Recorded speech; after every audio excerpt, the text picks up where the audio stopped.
Hadirin sidang jamaah salat subuh rahimakumullah.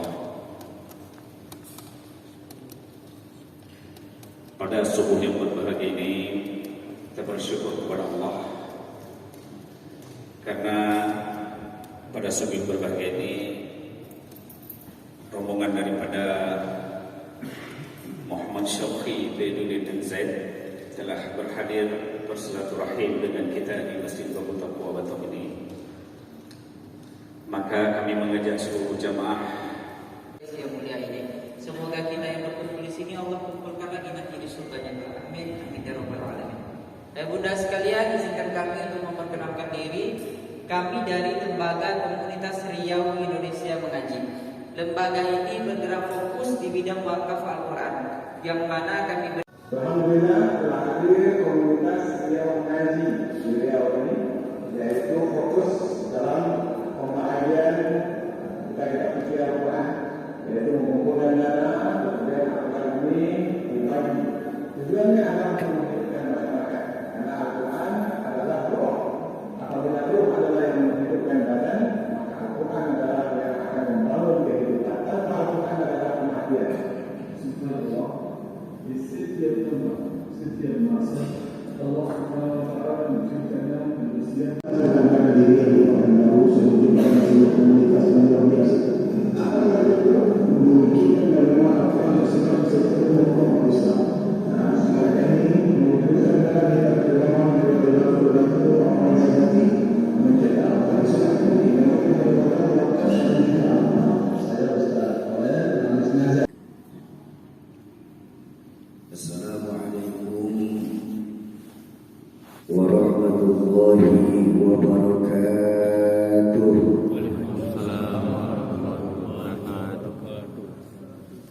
Alhamdulillahilladzi anzala al-Qur'an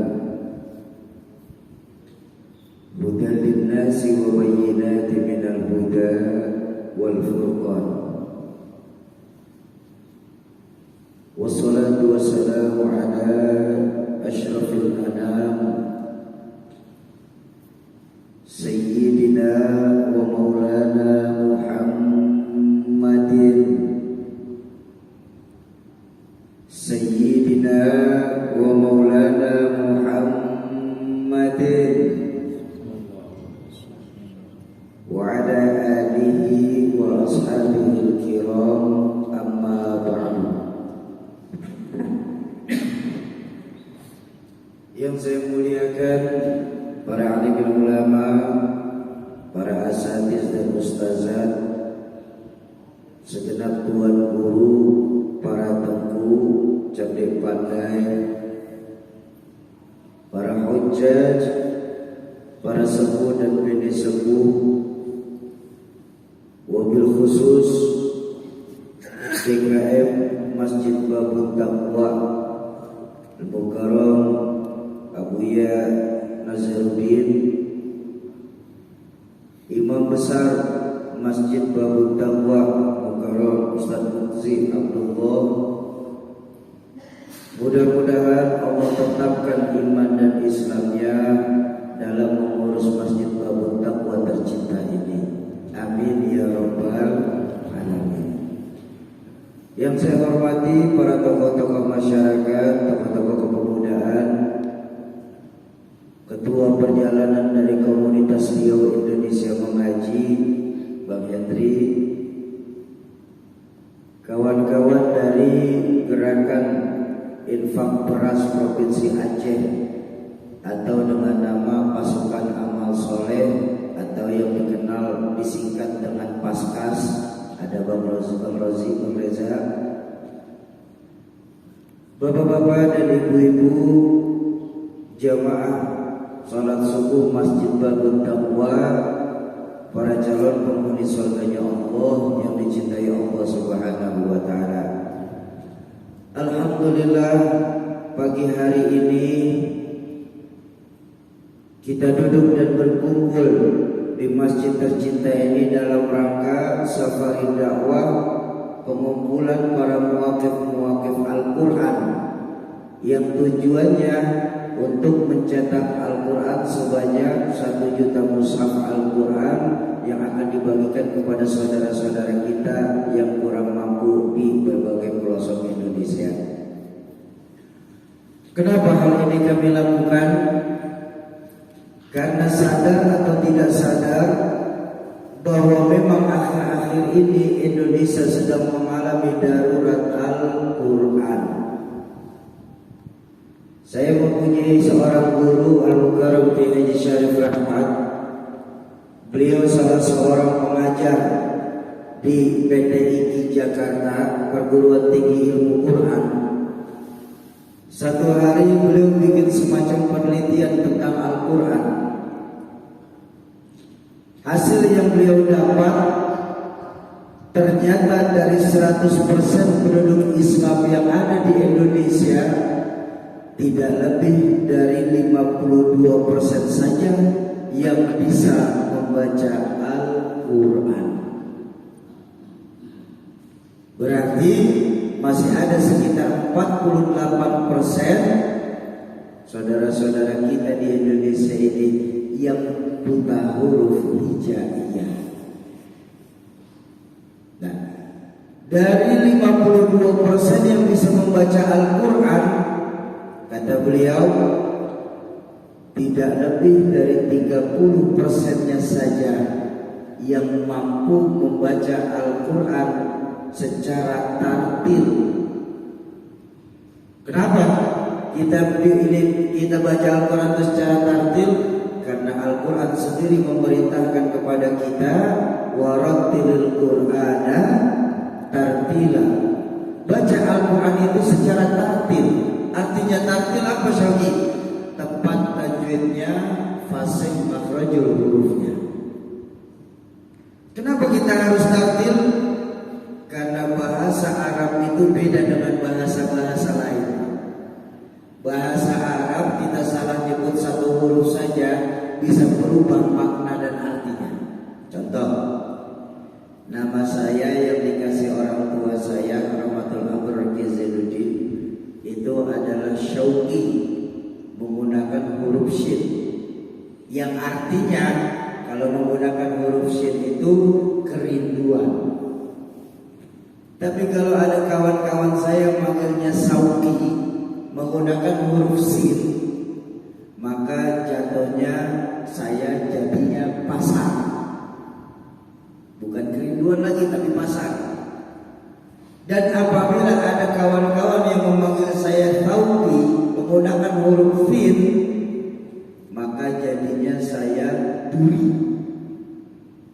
Coba lihat, apalagi kita membaca Al-Quran, salah makhrajul huruf bisa menyebabkan salah artiannya. Itulah makanya kita dituntut dalam sama Al-Quran, warattilil Qur'ana tartila. Baca Al-Quran secara tartil. Tapi saat ini yang bisa membaca Al-Quran secara tartil tidak lebih dari 30% saja orang Indonesia ini. Yang prihatin, dari 30% penduduk Islam di Indonesia yang mampu membaca Al-Quran secara tartil, ternyata tidak lebih dari 14% saja umat Islam di Indonesia yang mampu menerjemahkan Al-Quran secara keilmuan, baik ilmu tafsir, ilmu hadis, ataupun ilmu alatnya. Ilmu alat itu termasuk nahwu, sorof, mantik, dan balaghahnya. Kenapa harus mempergunakan ilmu? Karena memang Al-Quran itu adalah bahasa sastra yang paling tinggi yang pernah ada di permukaan bumi Allah ini. Bukankah setiap nabi itu diutus ketika zaman umatnya masing-masing? Ada nabi yang ketika saat itu umatnya cenderung lebih senang kepada dunia-dunia sihir. Nabi Allah Musa alaihissalam, maka mukjizat yang diturunkan kepada Nabi Musa berupa tongkat yang bisa berubah jadi ular. Ada nabi yang ketika diutus di tengah-tengah umatnya itu, umatnya lagi cenderung mencintai ilmu pengobatan, macam Nabiullah Isa alaihissalam. Makanya mukjizat Nabi Isa yang terbesar bisa menghidupkan orang yang sudah meninggal. Pun ketika baginda Rasulullah sedang diutus ke dunia ini, Jazirah Arab saat itu lagi tergila dari lagi senang dengan yang namanya dunia syair. Makanya mukjizat terbesar dari baginda Rasulullah sallallahu alaihi wasallam Allah turunkan berupa Al-Qur'anul Karim. Jadi Bapak Ibu, saya minta maaf, nggak bisa kita belajar Al-Quran cuma berdasarkan terjemahan dari Kementerian Agama, terus kita merasa diri kita itu sudah ahli Quran. Bahasa Al-Quran ini terlalu luas untuk kita pelajari dari terjemahan belaka. Contoh, dari tafsir saja. Antara tafsir Jalalain, tafsir Ibnu Katsir, dan tafsir Imam Tabari itu masing-masing berbeda gaya bahasanya. Masing-masing berbeda, tinggal kebutuhan kita apa.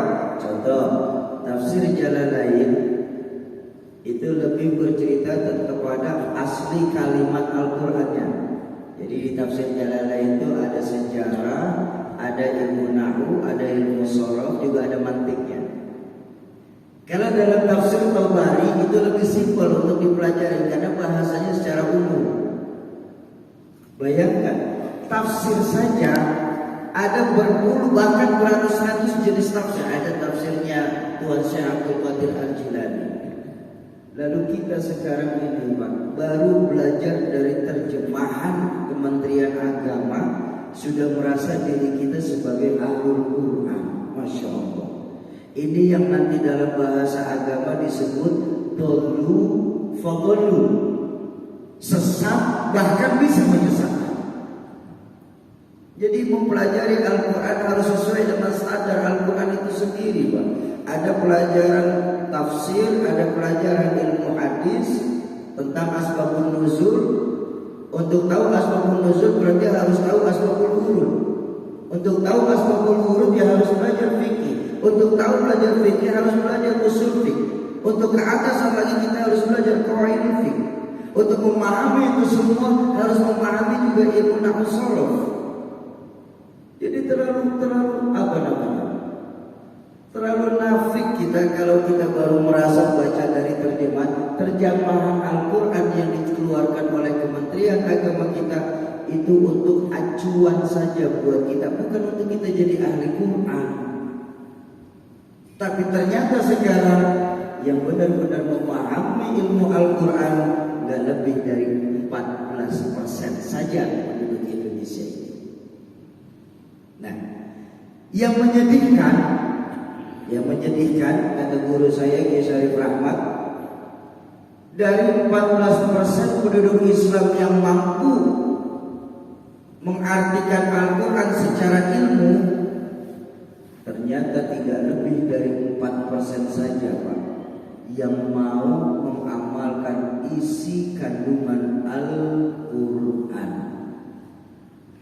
Makanya kalau Bapak Ibu ingat, saya punya orang tua dulu pernah bilang begini, berapa banyak kita di Indonesia sekarang ini mampu membaca Al-Quran dengan suara merdu dapat piala, tapi yang mengamalkan Al-Quran secara utuh justru di penjara. Nah, atas kesadaran itu, maka ada sekelompok anak-anak muda kita dari Provinsi Riau yang terbang jauh-jauh ke Provinsi Aceh ini Pak, untuk mengumpulkan donasi wakaf Al-Quran. Jadi mohon maaf Pak ya, kami bukan sedekah Al-Quran, tapi lebih taksis kepada wakaf Al-Quran. Kenapa? Karena ada 3 perkara dalam Islam yang berhak memberikan syafaat. 3 perkara dalam Islam yang memberikan syafaat. Pertama, syafaatul uzmah dari baginda Rasulullah sallallahu alaihi wasallam. Tentu kita semua berharap mendapatkan syafaatul uzmah dari baginda Nabi. Amin. Dan kalau kita mau jujur pada diri kita Bapak Ibu, Tanpa dua perkara ini rasanya sia-sia kita tinggal di Aceh ini. Tanpa dua perkara ini mubazir kita tinggal di atas permukaan bumi Allah ini. Apa? Ridho Allah dan syafaatul uzma dari baginda Rasulullah sallallahu alaihi wasallam. Maaf Pak, saya ajak jalan-jalan sebentar.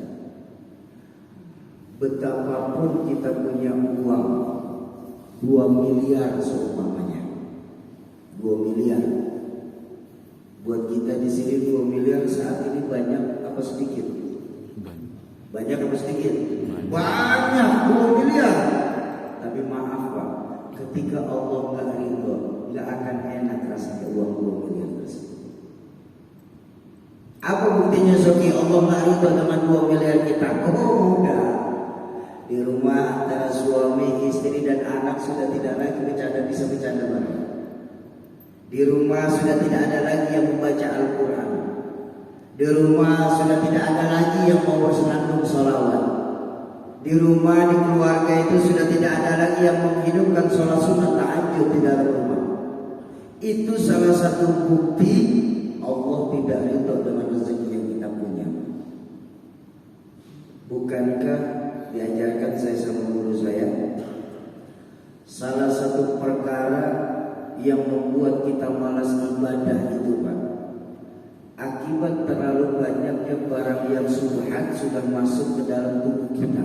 Masya Allah, yang subhat saja bisa bikin kita malas untuk ibadah, apalagi yang haram. Tuh, yang pertama, ridho Allah. Betapapun kita punya uang 2 miliar, tapi ketika kita hanya pegang uang 6 miliar, tapi kalau Allah sudah ridho, enak rasanya. Itu yang pertama, ridho Allah. Yang kedua, syafaatul uzma dari baginda Rasulullah sallallahu alaihi wasallam.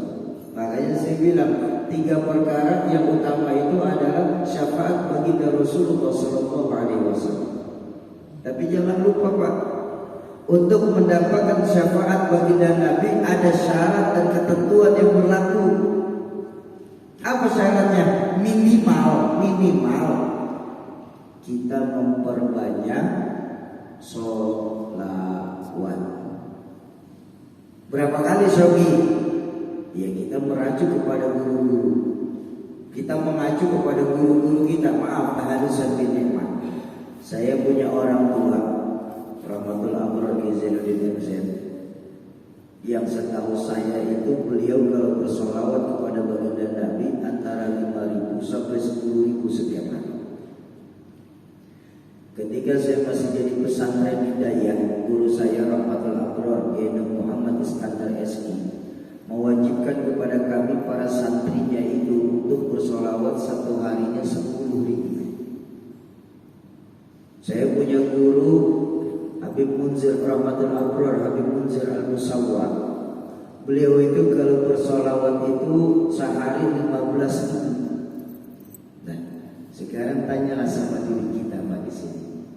Kita sehari solawat kepada baginda Nabi berapa kali?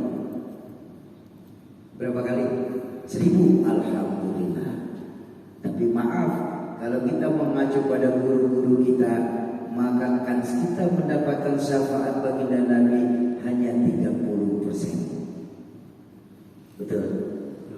Berarti kita harus mempunyai alternatif lain. Apa alternatif lain? Yang kedua yang dapat memberikan syafaat nanti di hari kiamat itu, kita mempunyai anak yang hafal Al-Quran 30 juz, 114 surah, 6.600 lebih ayat. Memangnya orang yang menghafal Al-Quran bisa memberikan syafaat Sogi? Bisa. Dari mana? Dari hadis qudsi. Allah berfirman, sungguh orang yang menghafal Al-Quran itu mendapat kemuliaan sebagai keluargaku, kata Allah. Keluarganya Allah, bukan keluarga manusia orang menghafal Quran itu. Ketika sudah mendapatkan kemuliaan dari Allah untuk jadi keluarga Allah, maka Allah memberikan hak istimewa buat para penghafal Al-Quran, memberikan syafaat kepada keluarganya, 4 ke atas dari dirinya, 4 ke bawah dari dirinya. Tapi kita juga harus tahu diri. Apakah di keluarga kita ada yang menghafal Al-Quran? Ada syauqi, alhamdulillah. Tidak ada syauqi, berarti kita harus mencari alternatif terakhir. Apa alternatif terakhir? Kita dari Al-Quran itu sendiri. Memangnya Al-Quran dapat memberikan syafaat syauqi? Dapat, Pak. Al-Quran bisa memberikan syafaat. Dari mana kamu tahu syauqi? Dari hadis baginda Rasulullah sallallahu alaihi wasallam. Baginda Nabi pernah bersabda, "Iqra'ul Qur'an fa innahu ya'ti yaumal qiyamah syafi'an li ashabi." Baca itu Al-Quran. Sungguh Al-Quran yang kita baca itu nanti di hari kiamat akan datang memberikan syafaat bagi para sahabatnya. Sahabat Al-Quran, baik yang membaca Al-Quran, baik yang menghafal Al-Quran, ataupun yang menghidupkan Al-Quran di tengah-tengah kita. Dan makanya kami berharap mudah-mudahan jamaah Masjid Babul Taqwa pagi hari ini mau ikut dalam rangka wakaf Al-Quran untuk menghidupkan kembali Al-Quran di tengah-tengah kita. Pagi hari ini saya membawakan ke hadapan Bapak Ibu investasi akhirat yang paling baik, yang paling menguntungkan. Kenapa saya berani bilang menguntungkan? Karena dalam Islam diajarkan orang yang membantu orang lain dalam melakukan kebaikan, pahalanya sama seperti orang yang melakukan kebaikan itu sendiri. Bahkan dalam hadis baginda Nabi ditegaskan, khairun nas anfa'uhum linnas. Sebaik-baiknya orang yang membawa manfaat bagi orang lainnya. Banyak dari kita hanya memikirkan saat ini sebagai hablum minallah, tapi lupa memperhatikan hablum minan nas. Bukankah Islam mengajarkan keseimbangan? Ada siang, ada malam. Ada laki-laki, ada perempuan. Ada sakit, ada sehat. Ada hidup, ada mati. Semua kita cuma sebatas perantau, Pak, di bumi Allah ini. Lo namanya orang merantau kan mesti pulang. Betul. Orang merantau mesti pulang. Sayang dan sombong kita, Pak, kalau cuma dengan amal yang wajib-wajib saja kita merasa bisa meraih surga yang sedemikian hakiki. Kok begitu, Syawki? Kok kamu pesimis? Pesimis, Pak. Berapa banyak kita sholat kita tahu, berapa banyak rupiah yang kita sedekahkan kita paham. Haji kita mabrur atau tidak kita yang merasa. Puasa kita bagaimana kita yang jalani. Kalau cuma dengan amal yang wajib-wajib saja, Pak, lalu kita mengharapkan surga yang sedemikian hakiki, maaf, kita belajar dari Nabi Adam. Nabi Adam dosanya cuma satu. Apa dosa Nabi Adam? Makan buah khuld, diusir, Pak, dari surga. Kita ini dosa banyak, mau masuk. Kalau cuma dengan amal yang wajib-wajib saja, rasanya sia-sia kita, Pak. Ingat, usia umat Nabi mengikuti Nabi. Bayangkan, ada Nabi Adam usianya 2000 tahun. Umatnya rata-rata 2000 tahun, maka amaliyahnya panjang, Pak. Banyak. Jadi relatif lebih aman kalau bicara. Kalau bicara tentang amaliyah, umat Nabi Adam paling aman. Kenapa? Usianya sampai 2000 tahun. Anak Nabi Adam yang pertama kali menjadi nabi setelah Nabi Adam, Nabi Yusuf alaihissalam. Usia beliau ketika wafat sampai 1850 tahun. Itu Nabi Adam. Amaliyahnya panjang. Ada Nabi Nuh. Usia Nabi Nuh itu 940-an tahun. Maka umatnya rata-rata 900 tahun umatnya. Allahu Akbar. Mungkin kita nikmat kalau masih tinggal di zaman Nabi Nuh. Sudah, Bapak gak usah sholat 300 tahun. Masih ada stok tobat 600 tahun. Masih banyak kantong Pak kita Pak. Betul. Tapi tadi di belakang saya diajarin sama Buya, makasih Buya. Diajarin sama beliau bahwa memang usia Nabi mengikuti Nabinya. Kita sekarang ini umat baginda Rasulullah Sallallahu Alaihi Wasallam. Berapa usia beliau ketika wafat? 63. Itu standar kita Pak di Aceh nih.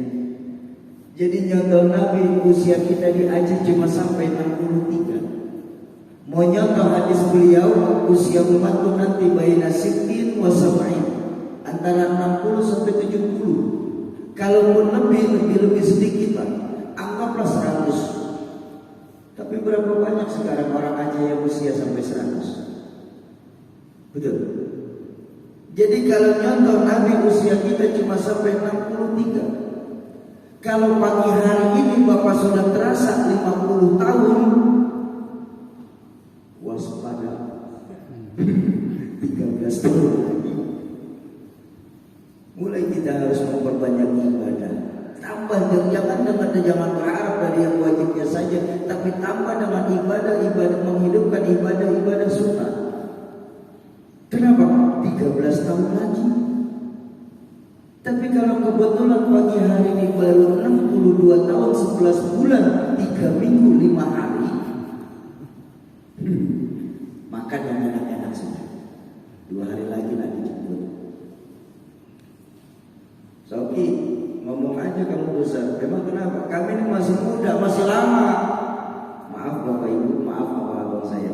Soal maut bukan urusan tua muda. Maut aneh. Bahkan Imam Hasan Al-Basri itu dalam satu riwayat menjelaskan bahwa sungguh kehidupan di dunia ini tidak lebih dari 3 hari. Menurut Imam Hasan Al-Basri, sungguh kehidupan di dunia ini tidak lebih dari 3 hari. Hari kemarin, hari esok, dan hari sekarang. Hari kemarin masa lalu yang akan bisa kita putar lagi. Hari esok sesuatu yang masih misteri buat kita menjalani. Maka yang terbaik kata Imam Hasan Al-Basri adalah hari ini untuk menambah amaliyah kita, untuk menghadapi alam kehidupan kita setelah di dunia ini. Nah, ini loh investasi yang paling menjanjikan. Dulu bahasa yang sering saya pakai akhir-akhir ini adalah betapa kita saat ini sebagai orang tua, sebagai orang tua Pak, tanpa kita sadari kita lebih sering memperhatikan dan mementingkan bagaimana hidup enak, tapi lupa mempersiapkan mati nikmat. Nah, pagi hari ini kami menghadap kepada Bapak Ibu Jemaah Masjid Tauhid Taqwa membawakan proposal investasi akhirat. Ini loh investasi yang paling menguntungkan. Kenapa saya berani bilang menguntungkan? Saya bilang tadi, kita bahkan dalam ibadah saja masih suka hitung-hitungan Pak. Kita merasa kalau nggak ada pahala yang gede kita suka malas, ya kan? Artinya apa? Berapa banyak dari kita yang ketika melakukan ini, maaf, termasuk saya pastinya, saya ibadahku masih gitu. Ibadah saya ini masih sebatas takut neraka, ingin masuk surga. Belum lagi sampai tahapan ibadah saya ini, apakah dengan ibadah yang saya lakukan saat ini Allah sudah ridho atau tidak? Allah senang kita sholat, karena memang, tapi jangan lupa sholat itu kewajiban kita sebagai muslim.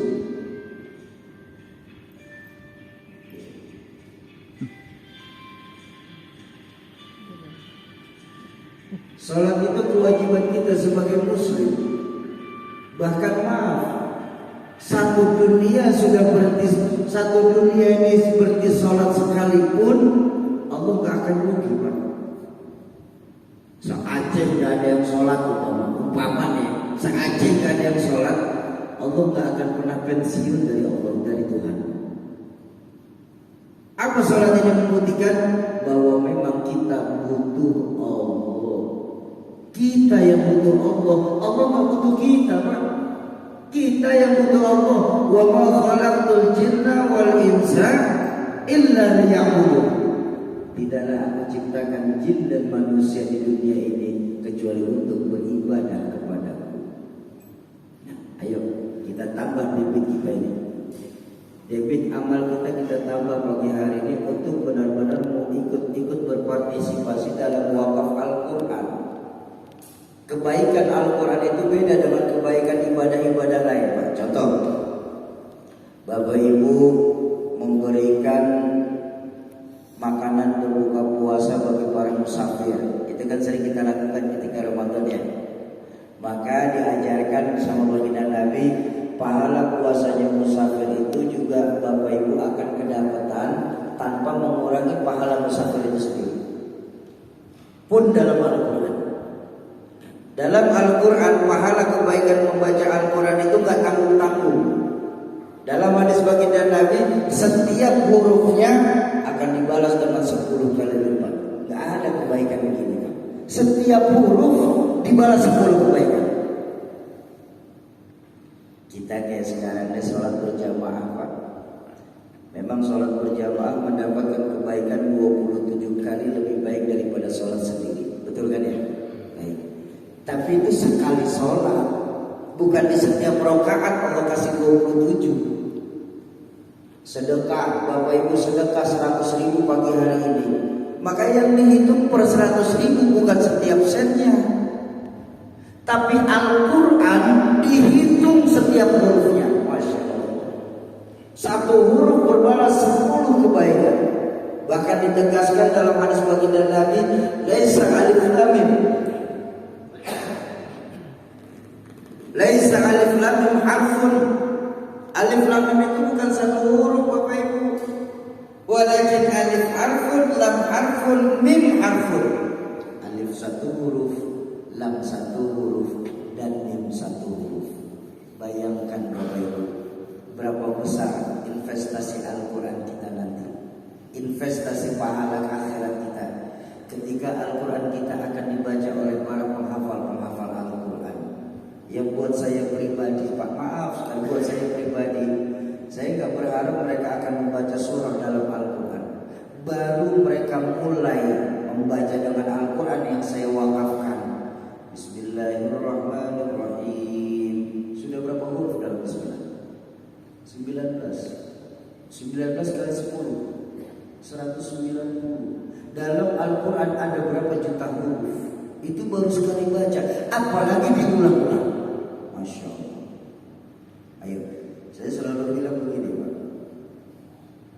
Angka matematika, angka sosial, dan angkanya Allah itu jauh berbeda.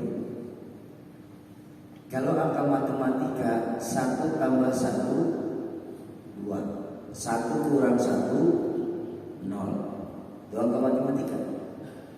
Tapi kalau angka sosial, begini angka sosial. 1 orang takut ditambah 1 orang takut, kira-kira menjadi 2 orang setengah berani. Kenapa setengah berani? Karena sudah berdua. Kalau umpama ditambah lagi 1 orang takut, pasti hasilnya menjadi 3 orang pemberani. Kok berubah saja? Karena sudah bertiga. Tuh ilmu sosial, angka sosial. Ada lagi 1 ekor ayam ditambah 1 ekor musang sama dengan 1 ekor musang. Kemana ayamnya? Dimakan musang. Itu angka sosial. Artinya apa? Kalau angka sosial kita lihat dari kawan kita, Pak. Kalau kita berteman sama tukang minyak wangi, walaupun kita nggak bisa beli minyak wangi, insya Allah 1 semprot 2 semprot minyak wangi kita dapat. Betul. Tapi kalau kita berteman sama penjahat, walaupun kita nggak ikut dalam kejahatannya, orang akan mencap kita jadi penjahat pula. Itulah bahayanya kita dalam memilih kawan. Itulah Islam sebabnya sangat ketat dalam memilih kawan. Bahkan guru saya mengajarkan carilah kawan yang bisa membuat kamu benar, bukan selalu membenarkan perbuatan kamu. Cari kawan yang bisa membuat kamu benar, bukan selalu membenarkan perbuatan kamu. Itu angka sosial. Angka Allah lebih dahsyat. Bahkan dahsyatnya angka Allah, Pak. Allah itu nggak lagi ada tambah-tambahan, nggak ada bagi-bagian, semuanya kurang. Itu hebatnya ilmu Allah. Ilmu Allah itu 1 kurang 1 10. Dari mana? Dari Al-Quran. Man ja'a bil hasanah falahu 'asyru amsalihha. Siapa yang berbuat satu kebaikan, Allah akan lipat gandakan 10 kali lipat. 1 berbalas 10. Tapi jangan lupa, 1 kurang 1 itu bisa 100. Dari mana? Pertama dari hadis baginda Rasulullah SAW, di mana satu kebaikan Allah akan ganti dengan mi'ata marrah, 100 kali lipat. Yang kedua dalam surah Al-Baqarah ayat 161, di mana Allah berfirman, orang yang mengeluarkan hartanya di jalan Allah, laksana mereka mempunyai 1 buah biji-bijian, di mana biji itu ditanam, dia akan menumbuhkan 7 batang baru, yang di setiap batang akan menumbuhkan 100 biji baru lagi. Masya Allah.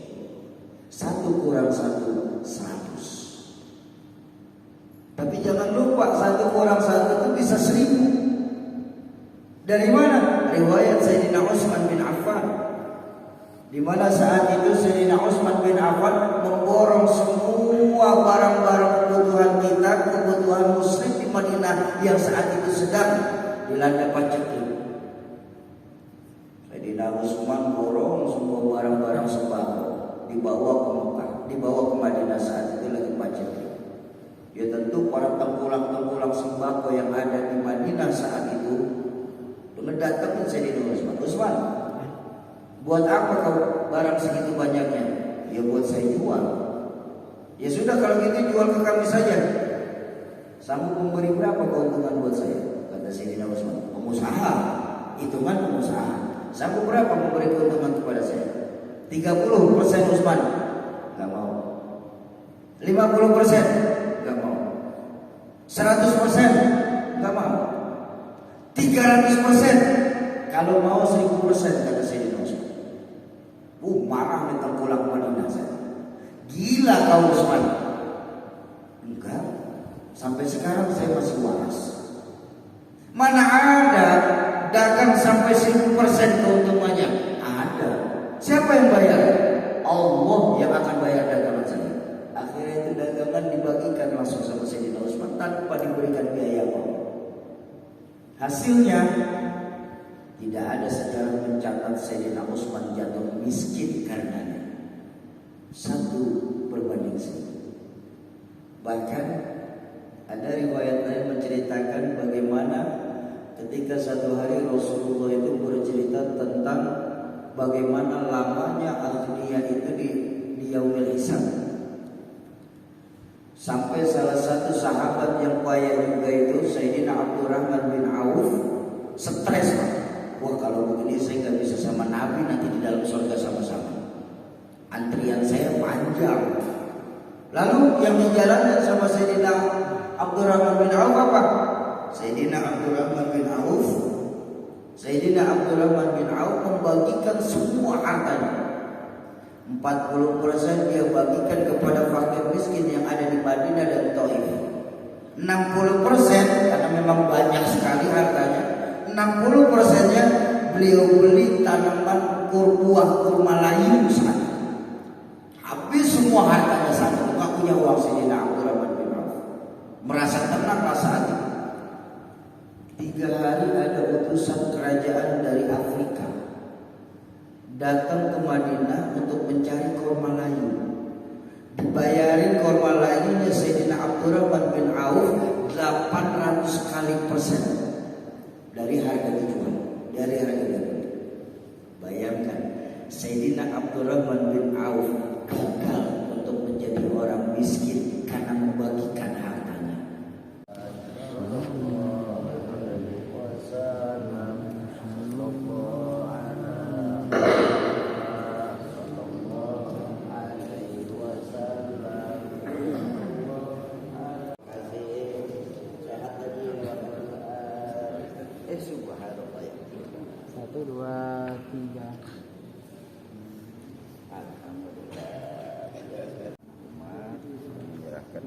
di sini. Terus sekali lagi, kalau misalnya ada daya-daya di sini, terutama daya tahfiz yang memerlukan metode apa media Quran, dengan senang hati Bu ya hubungi ke kami lewat teman-teman Paskas. Ini saya serahkan wakaf Al-Quran ini.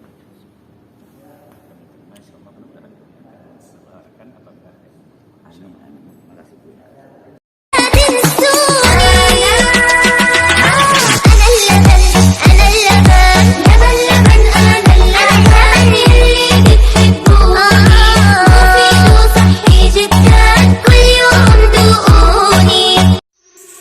يا بنات يا بنات يا بنات المخلي في شبانات ماشي بعشان